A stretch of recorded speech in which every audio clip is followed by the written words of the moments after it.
Perkenalkan, nama saya Christian Palit, NIM 26103, kelas kedokteran kehakiman. Di sini saya ingin mempresentasikan hasil makalah saya yang berjudul yakni Analisis Hukum dan Forensik pada kasus kematian Wayan Mirna Salihin. Latar belakang yakni kasus Mirna Salihin terjadi pada tahun 2016, dikenal luas sebagai kasus kopi sianida. Kedokteran kehakiman berperan sangat penting mengungkap penyebab kematian secara ilmiah melalui otopsi, serta berdasarkan pasal 133 KUHP, penyidik berwenang meminta bantuan dokter atau ahli forensik.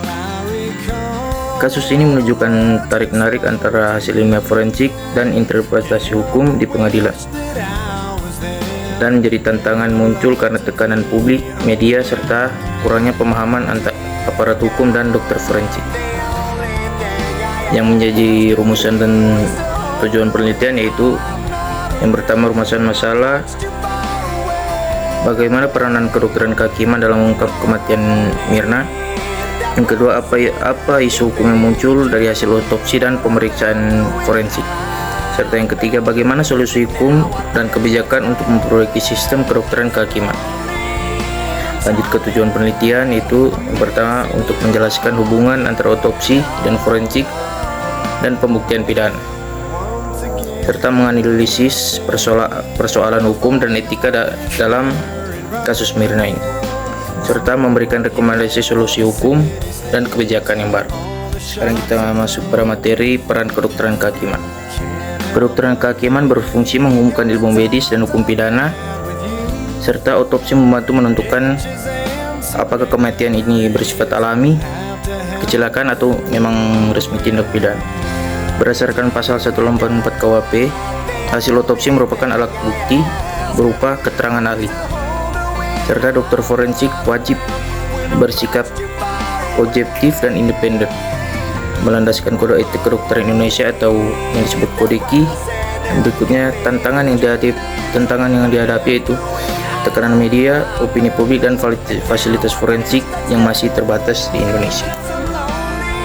Yang menjadi isu hukum dari kasus yang saya ambil yaitu yang pertama,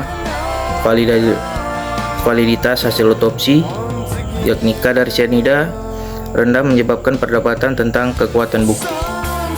Yang kedua, independensi dokter forensik atau opini publik dan tekanan media bisa memengaruhi objektivitas dari para ahli.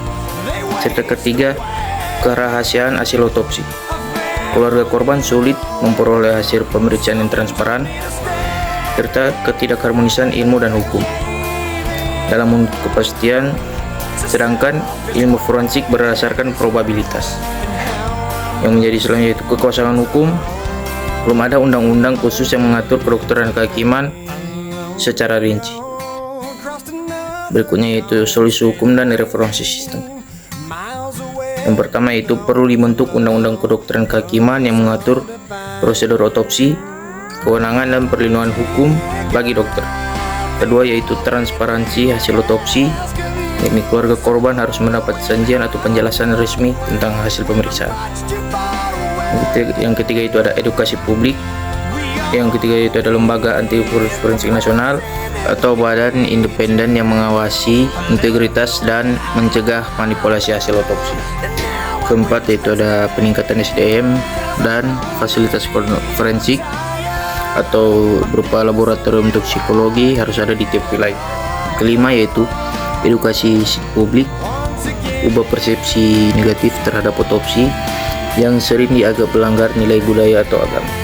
Lanjut pada kesimpulan dan saran.